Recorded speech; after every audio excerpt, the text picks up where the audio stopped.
La forma en la que nos comportamos no solo es cuestión de voluntad, ni se debe a una idea nuclear y abstracta de bien y mal dentro de nosotros. Los investigadores afirman que los factores ambientales son cruciales para determinar el comportamiento frecuentemente en las formas en las que no nos percatamos.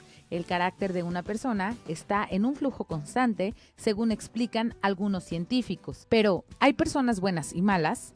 Quédate a conocer más sobre el tema aquí en Desde la Mesa y participa con nosotros a través del 33 18 80 76 41. Comenzamos.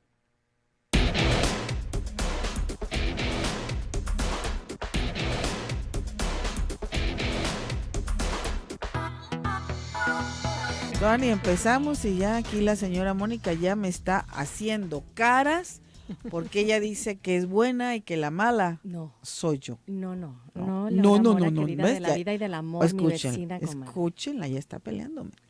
Lo que pasa es que, bueno, hoy vamos a tratar un tema polémico. Bastante. Sí.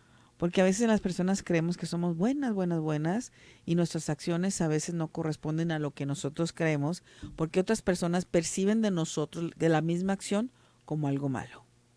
Entonces, ¿qué es bueno y qué es malo? Y muchas veces tú quieres ser buena y no puedes ser buena. Y resultas mala. Y al revés, quieres ser mala y se ríen de ti porque eres un pan de Dios. Yo he sido muchísimas veces mala. Júramelo que casi no te creo. Sí, bueno, hoy vamos a hablar aquí en Desde la Mesa respecto a personas buenas y malas. Ajá. ¿Existen? Son. Que yo creo que también habría que diferenciar entre los psicópatas o sociópatas, entre las personas que nos consideramos regulares, estándares o normales, por decirlo más general, y los extremos o lo que ya es una patología. Pero preséntanos invitada, por favor. Bueno, queridos radioescuchas, estoy muy contenta de tener aquí a la doctora y amiga Noemí Alejandra Pinto Rodríguez. Ella es especialista en neurociencias y miembro de la Academia de Psicología de la Universidad UNIVA. Me da muchísimo gusto que estés de nuevo con nosotros. Muchas gracias por recibirme nuevamente por acá, aprovechando estos espacios y estos temas tan interesantes. Sí, porque, bueno, hemos hablado de varios temas como los límites, por ejemplo, muchas veces no queremos ser malos o malas, sobre todo porque por nuestra cultura, pues la mujer tiene que ser buena. Pero fíjate que también, que también está la otra parte. Y contrario, hay una palabra muy ofensiva cuando se refieren también a una mujer que es mala. ¿Sí? Eres una... Porque también hay mujeres que les dicen así. Eres una... ¿Perra? Qué fea, qué fuerte palabra. Ay, no es fuerte. Qué fuerte palabra para mí. Hay palabras más fuertes. No, sí, pero finalmente siempre existe la ambivalencia, Noemí. A ver, platícanos, ¿existe realmente las personas buenas o las personas malas?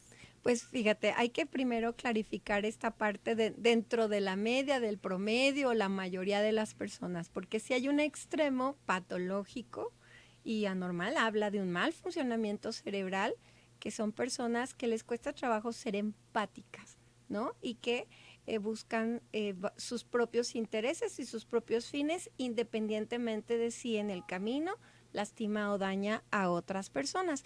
Pero ese es un porcentaje muy bajo de la población, ¿va? Que realmente no tiene empatía ni siente por los otros en función de su dolor o de su malestar, por así decir.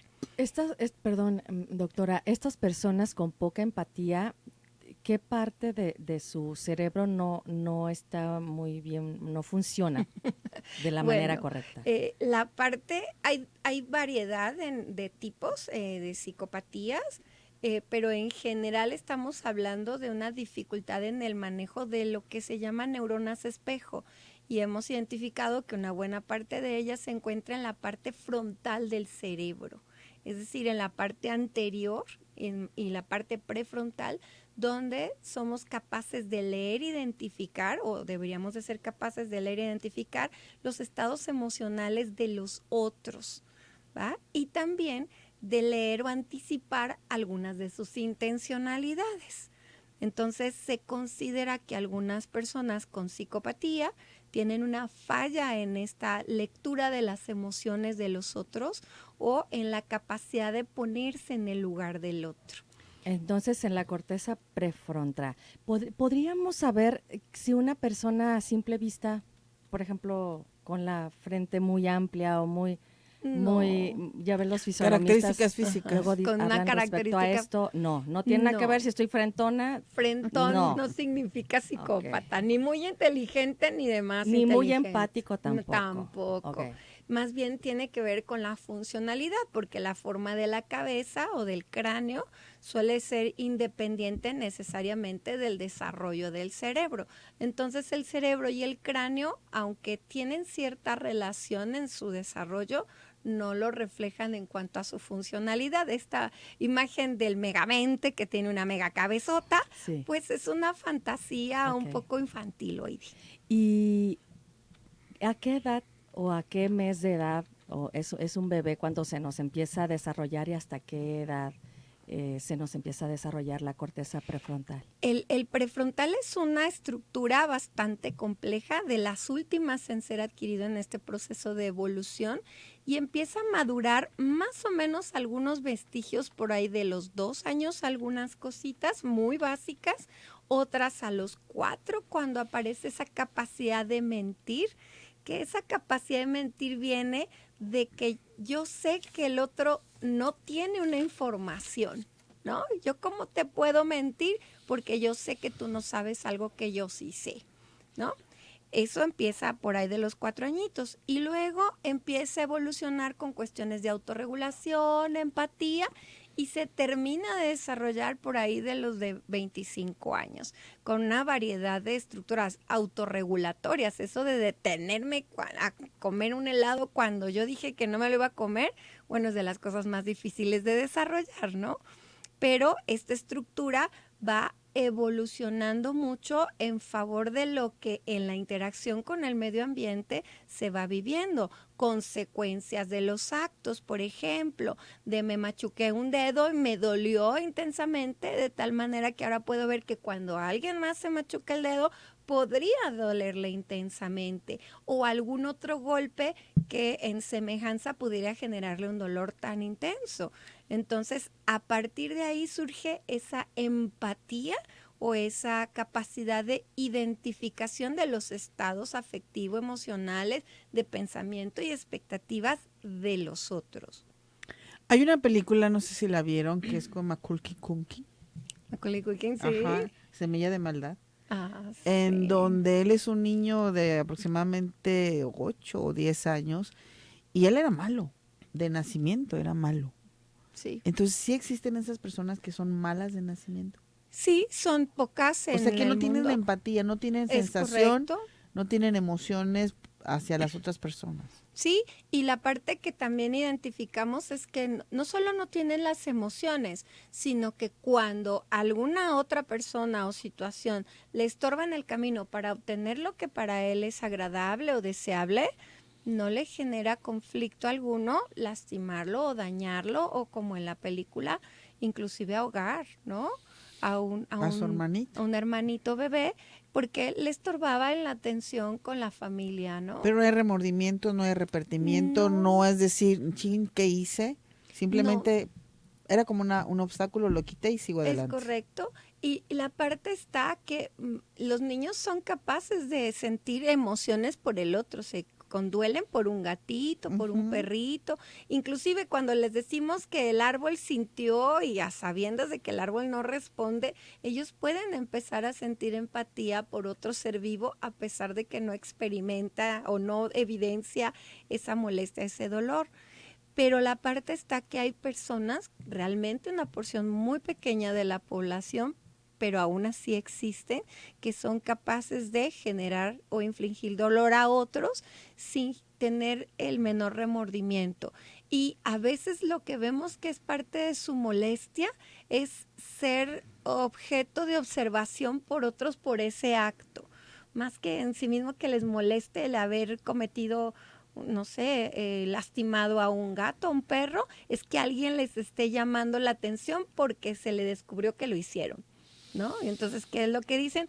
Ay, tengo que ser más eficaz para la otra para que nadie Que sepa no se que den fui yo. cuenta Es que correcto. es la situación. Es Tenemos correcto. que hacer una pausa, señora Mónica. Sí, vamos a una pausa y volvemos con este interesante tema de personas buenas y malas. ¿Existen? Con la doctora Noemí Pinto. Vamos, ya estamos de regreso. Vamos, Aquí amigos. nos vemos.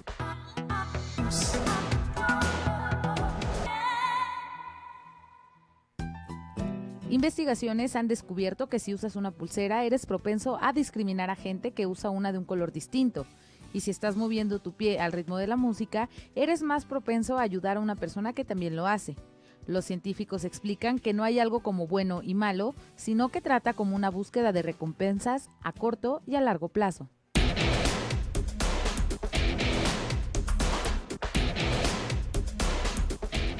Bueno, y continuamos Desde la Mesa con este tema de personas buenas y malas. ¿Existen? Con la doctora Noemí Alejandra Pinto Rodríguez. Y bueno, una pregunta. Ahora se habla mucho de cómo daña el desarrollo del cerebro las pantallas, el celular, la laptop en niños, ¿no? Incluso, bueno, es muy claro cuando vamos a un restaurante, verán a los papás con los niños y los niños, en lugar de ya irse a la sala de juegos, están con el celular, ¿no? De los papás o de las mamás. Y yo he leído que afecta al desarrollo de la corteza prefrontal. ¿Qué nos puedes decir de esto? Fíjate que al ser escenarios en los que los chicos constantemente reinician situaciones, si hay otros personajes que pudieron haber salido dañados con su toma de decisiones, el hecho de que los otros personajes reinicien y reinicien hace que los chicos no sean empáticos, por un lado. Por otro lado, que no planeen, no organicen, no anticipen en función del beneficio común, sino del beneficio personal. Y haya como mucho centraje en sí mismo y una cuestión como más, diríamos egocéntrica, no solo egoísta, porque no es solo el hecho de que el niño se vea a sí mismo, sino que no puede ver a nadie más, porque la pantalla le invita a estar centrado en sí mismo y en sus intereses. El juego está para que él gane o pierda, pero la parte está que cuando en ese juego hay otros personajes que terminan como afectados por sus decisiones, para él es como pues que se reinicie y ya, no hay trascendencia afectivo-emocional. Pero entonces, ¿qué hacemos? Sucede que pierden en el juego, se desmoronan los juegos de los otros y pues no pasa nada, ¿no? Y vuelvo a empezar, y vuelvo a empezar. Y de repente esta cuestión de empezar a cuidar la trascendencia de mis actos porque otros se perjudiquen, pues no está tan visualizado porque no lo viven en la realidad. Se reinicia y entonces no hubo trascendencia real, solo volver a empezar. Esto implica que para empezar con el otro personaje en el juego no hay empatía, porque yo sé que va a volver a empezar, es un juego, pero entonces me mantengo ajeno a la trascendencia de mis actos, a las consecuencias de mis actos.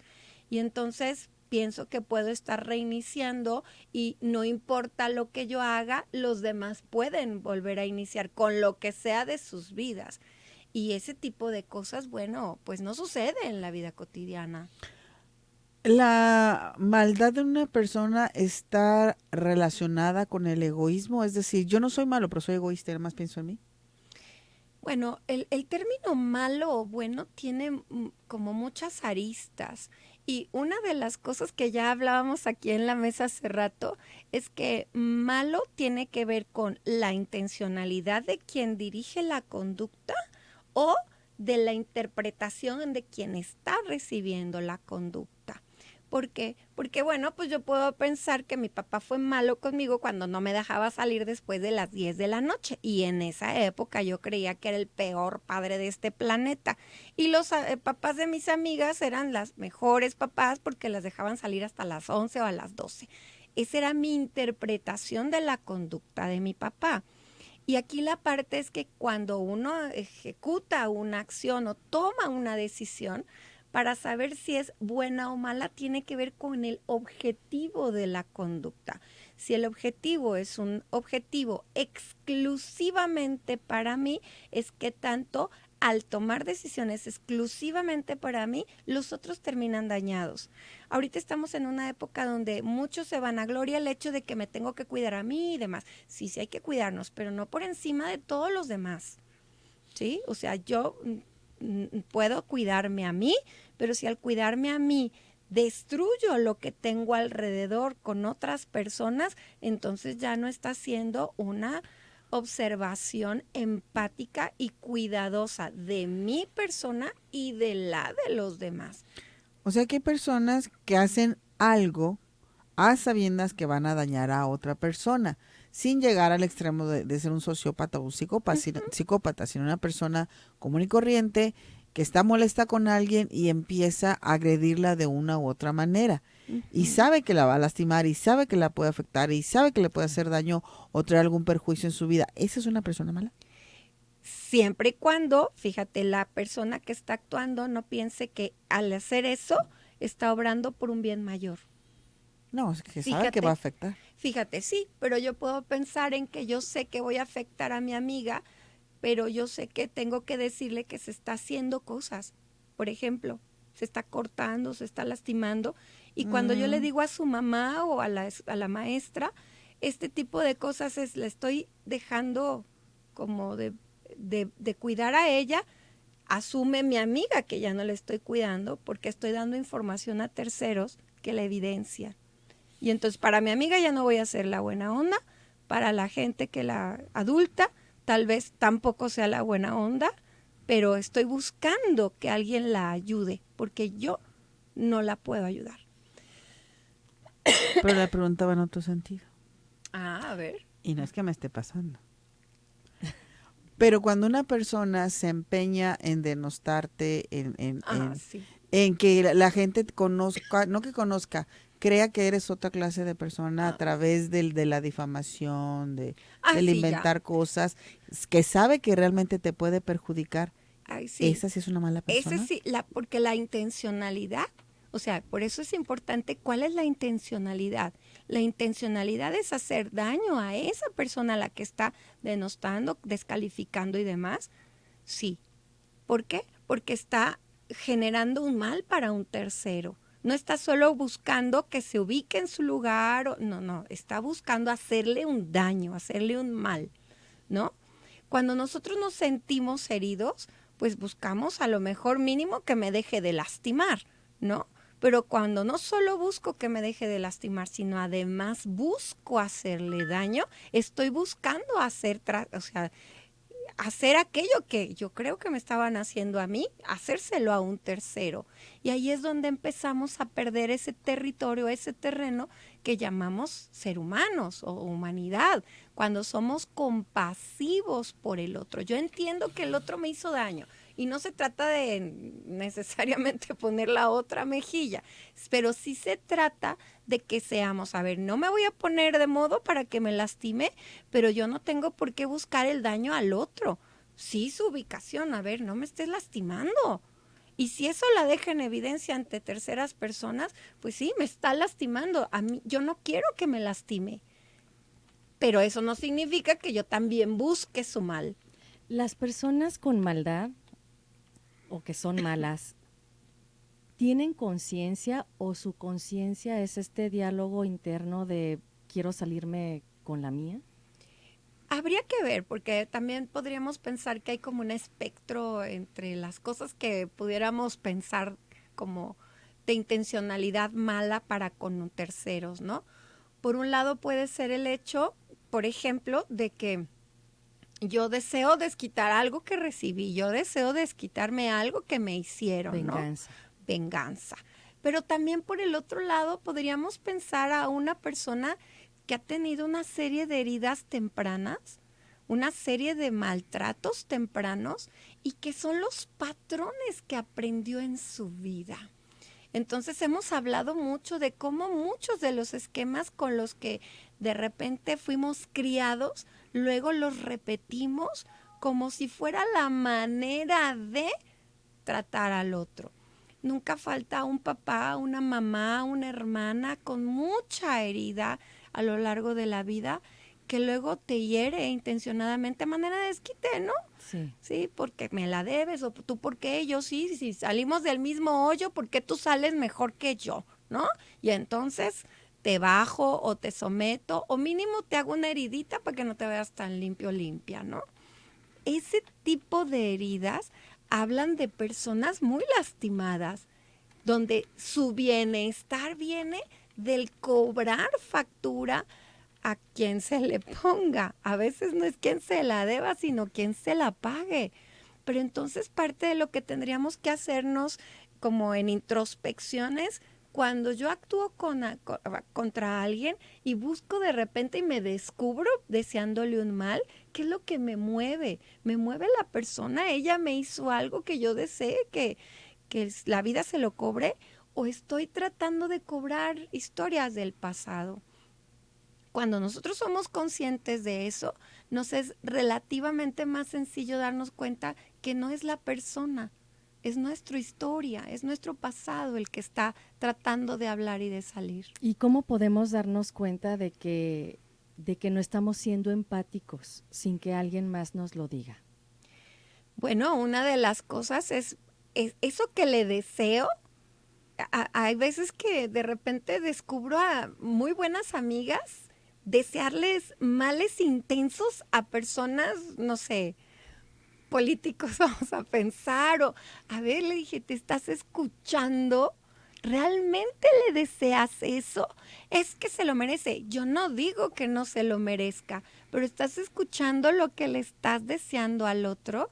A veces necesitamos escucharnos, porque a veces reconocemos, no, solo lo estaba pensando, pero realmente no lo deseo, ¿no? Me apareció como impulso, pero realmente no deseo que le suceda. Y también pensar que eso que estás deseando, que es este run run que está en tu cabeza, también te afecta a ti. Es correcto. ¿En qué te puede estar afectando en tu físico, en tu cuerpo? Bueno, hay que recordar que un estado emocional como el enojo, la ira, el coraje, la búsqueda de venganza se alimenta justo de un coraje que no encuentra salida, ¿no? Y que a través de el daño a un tercero es donde siente un poco de alivio de ese deseo de venganza, ¿no? Pero es una emoción muy poderosa. El enojo es una hiperactivación fisiológica. O sea, mi corazón, mi pulmón, mi hígado, mi páncreas están activados al 100. Pero ahora imaginémonos que no es solo mientras, no sé, me pasó por delante un carro y me di el frenón, sino es una emoción que estoy alimentando constantemente y que no encuentro salida hasta que busco la manera de dañar a alguien. Pero evidentemente, pues ese daño o esa búsqueda lo único que hace es alimentarse más de sí misma, porque la fantasía y hay que se caiga y que se resbale y que se le vea y que yo qué sé, ¿no? Solo alimenta el mismo estado de enojo que mantiene sobreactivado nuestro cuerpo.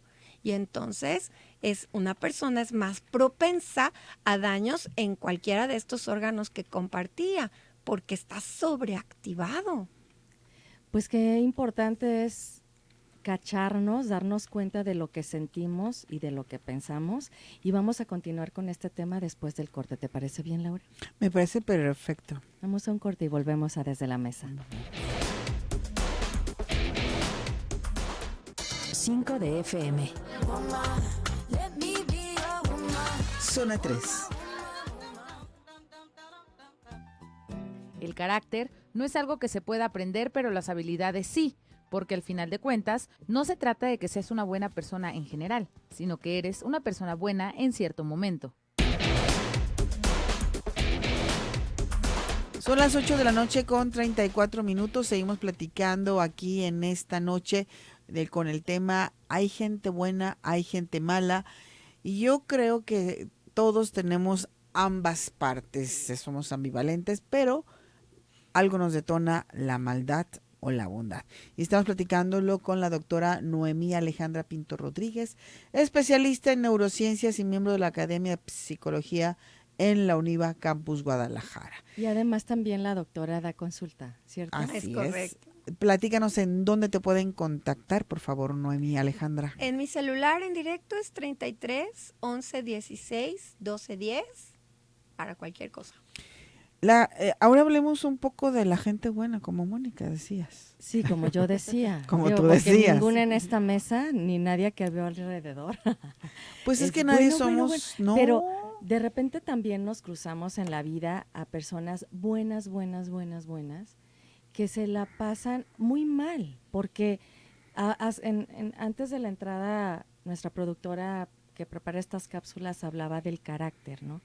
Y se puede decir que son personas con poco carácter, que son incapaces de decir sí y no. Esta gente buena, ¿qué sucede con ellas?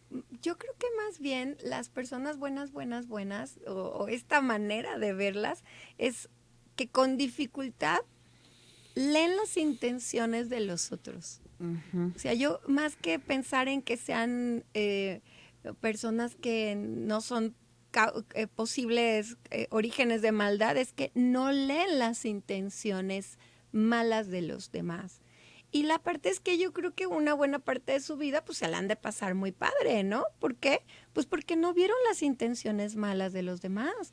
Y entonces se pierden de una gran cantidad de lecturas de malas intenciones. La parte es que como confían y no conciben las malas intenciones de los demás, cuando son víctimas de estas, pues la decepción es muy grande, porque no lo conciben como parte de las personas. Es algo así como, pero si yo lo quiero, si yo le soy su mejor amiga, pero si yo, ¿por qué me hizo esto?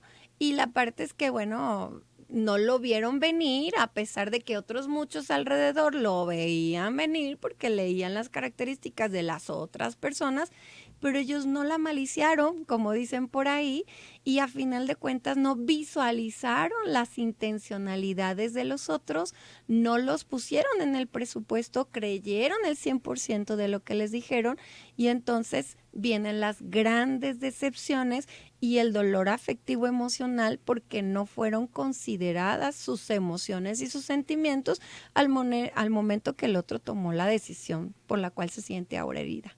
Entonces, estas personas también tienen un desarrollo deficiente en la corteza prefrontal o no, o son muy empáticas, pero son muy adaptables y de repente se aprovecha la gente de ellas. Sí podríamos decir que les falla por el otro lado la lectura de la anticipación y de la como intencionalidad.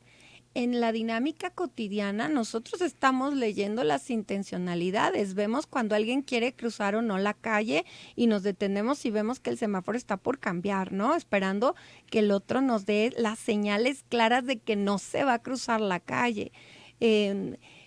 Todo el tiempo podemos estar visualizando y anticipando algunas conductas cuando manejamos, cuando caminamos, cuando estamos en clases, cuando estamos en la familia, ¿no? Cuando vemos que el niño está sentado de tal o cual manera y decimos, ¿quieres ir al baño? Nosotros leemos el lenguaje corporal de los otros y podríamos decir que en estas personas buenas, les falla la lectura de esas señales porque ellos fueron los que no las leyeron. Terceros, amigos, les dicen, es que te va a ver la cara, yo ya lo veo venir, es un lobo disfrazado de oveja. No, hombre, ¿cómo crees? Pues sí, fue evidente para otros, pero no para estas personas buenas. En su momento son buenas, porque también en un arrebato pueden ser malas. Ah, sí, claro. Si pensamos que esto de bueno o malo o de tener intenciones a favor del bien común y otro momento intenciones egoístas y de lastimar y de odiar o de inclusive de enojarnos, ¿sí? Pues claro que tenemos un espectro muy amplio. Todos tendríamos, o la media de la población tendríamos la posibilidad de tener estos buenos y malos deseos.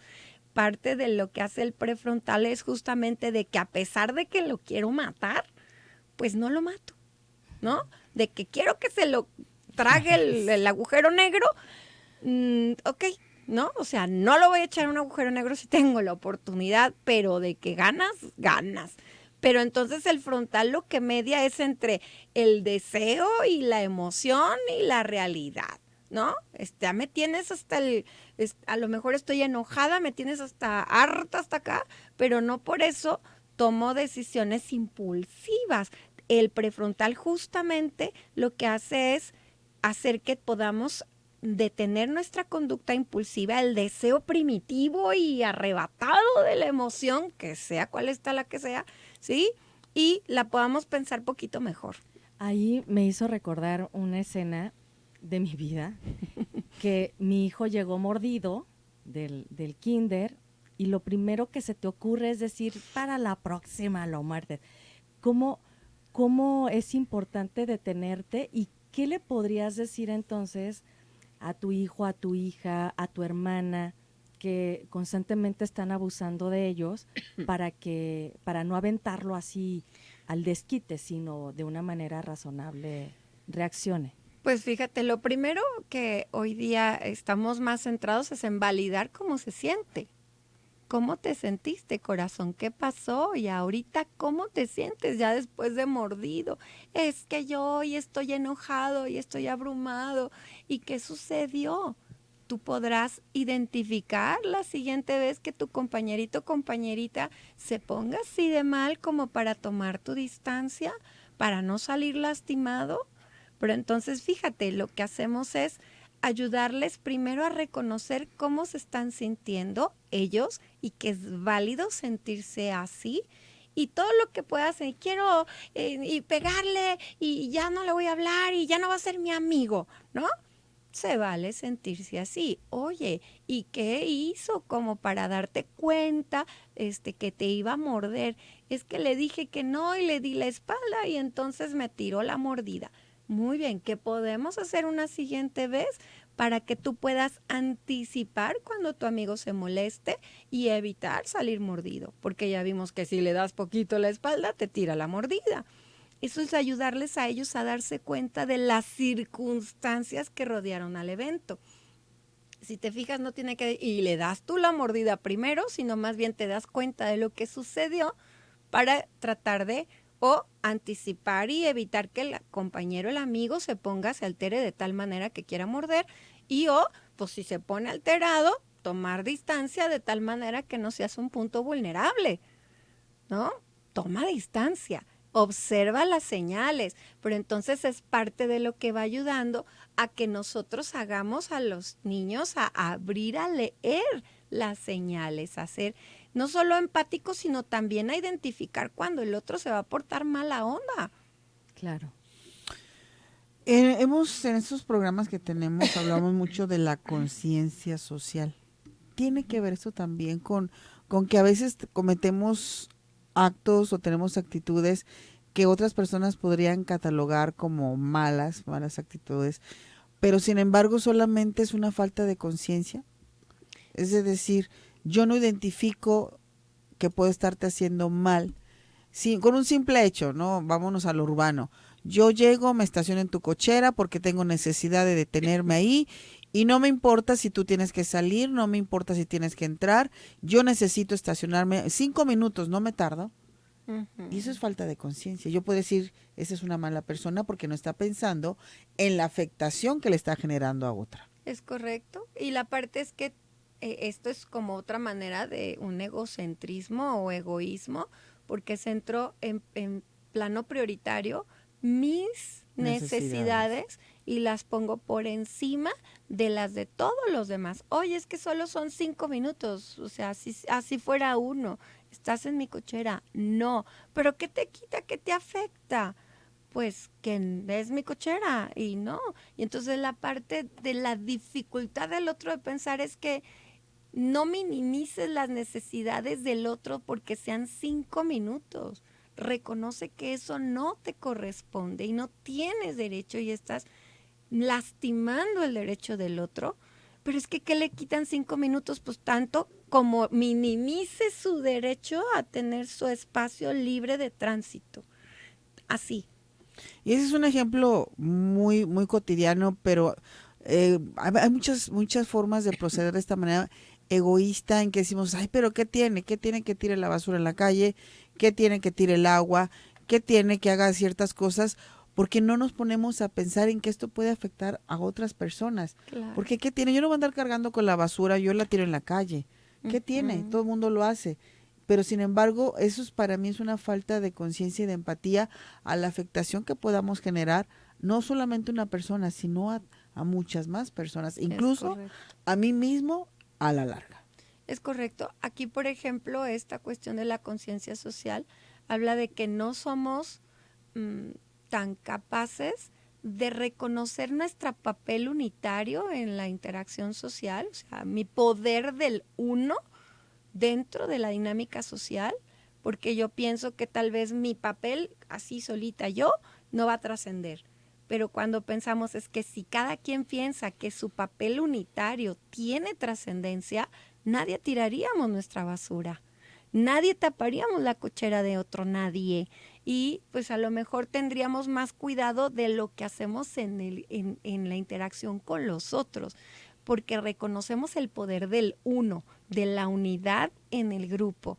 Pero creo que esta dinámica social que vivimos de este lado del planeta, pues nos ha costado mucho trabajo reconocer el poder del uno, el poder de lo que hago yo y de cómo trasciende en la dinámica social. Pues es tiempo de ir a una pausa, ya es nuestro último bloque, se ha ido rapidísimo el tiempo.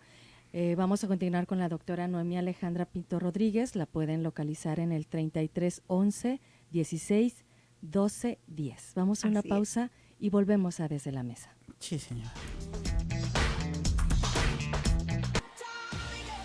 Comparte con nosotras en el 91.5 de FM. Regresamos. Zona 3.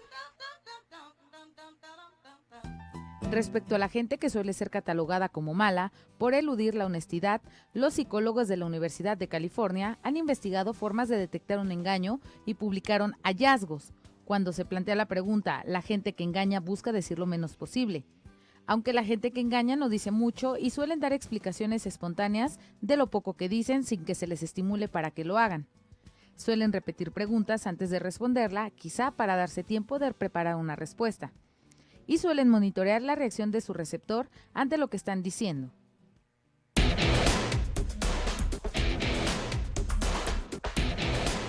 Son las 8:49 minutos, bueno estamos de regreso aquí en Desde la Mesa. Están preguntando, la psicóloga Anabel dice, interesante el tema, que si le podemos compartir tu número de celular o dónde te puede contactar, mi querida Noemi. Sí, claro, es 33 11 16 12 10. Espérame, me estoy poniendo tu nombre. Noemi, ¿cuál es? 33 11 11 16 16 12 10. 12 10. Ahí está, ya se lo mandé. Y bueno, ya hablamos de los malos, de los buenos, pero finalmente quien más daño hace son los malos, ¿no? ¿Qué podemos hacer Hace más daño un malo disfrazado de bueno. Las personas que nos encontramos ahí, esa gente malosa por la vida, no le podemos estar sacando la vuelta, ¿o sí? Pues mira, quisiéramos, pero no tenemos manera de distinguirlas como si fueran los prietitos del arroz, ¿no? Más bien, yo creo que tendríamos que ser también empáticos y generosos, porque tal vez ellos no recibieron empatía ni generosidad en su vida, ¿no?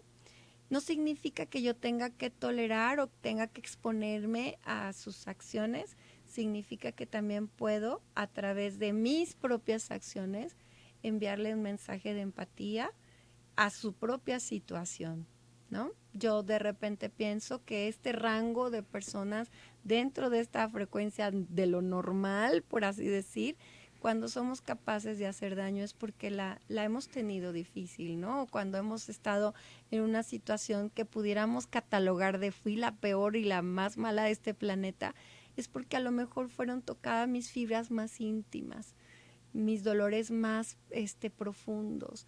Y entonces cuando te das cuenta de cómo otras personas pudieran estar pasando lo mismo, nos volvemos más empáticos.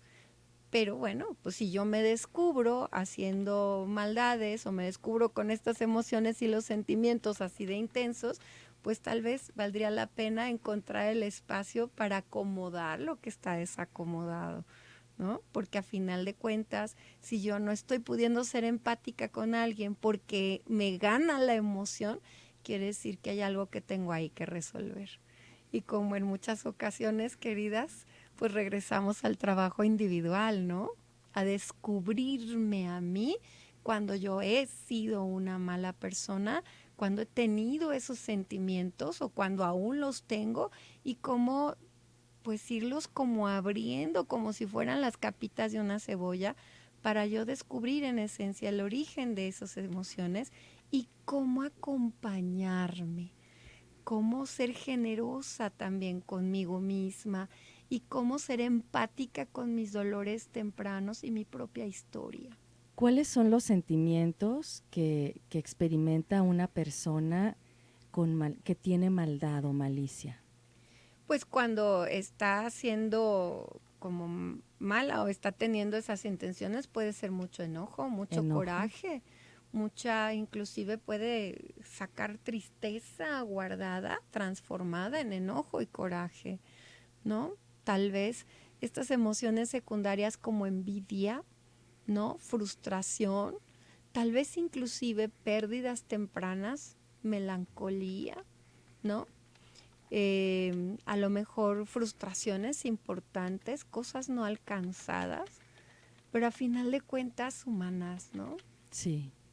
Y todos las tenemos, todo eso que dijiste, todos lo hemos tenido en algún momento, pero en este caso sería de personas que constantemente tienen estos sentimientos y cualquiera que se esté sintiendo así, la terapia individual es muy buena, sobre todo porque no sé si es muy romántico lo que pienso, pero yo creo que esta vida es para ser feliz. Así es.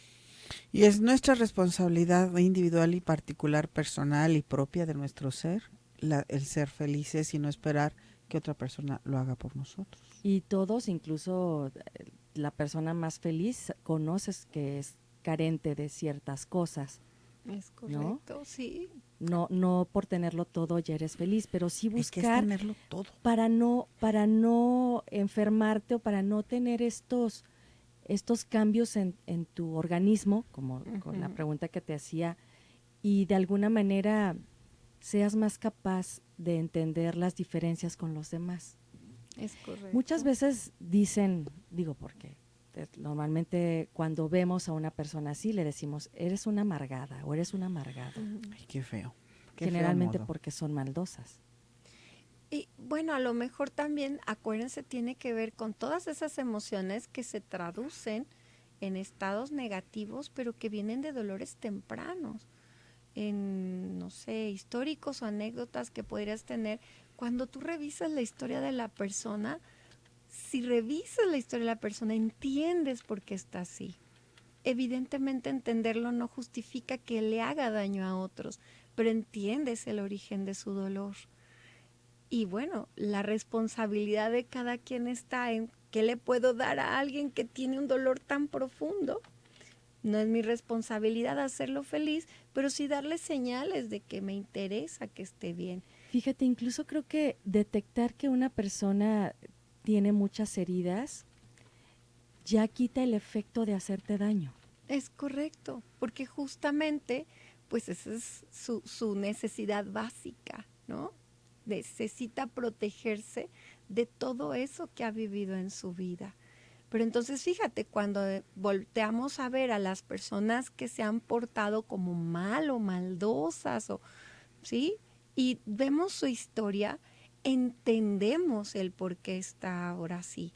La parte que puede venir después es que entender no significa ni justificar, ni acompañar, ni felicitar por lo que está haciendo.